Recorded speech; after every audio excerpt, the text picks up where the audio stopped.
August 1 வியாழக்கிழமை.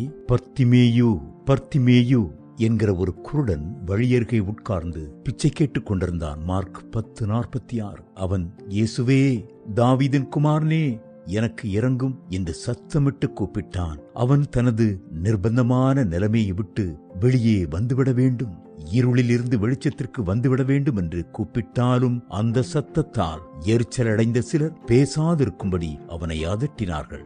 ஆனால் அவனோ, தாவீதின் குமாரனே, எனக்கு இறங்கும் என்று முன்னிலும் அதிக சத்தமாக கூப்பிட்டான்.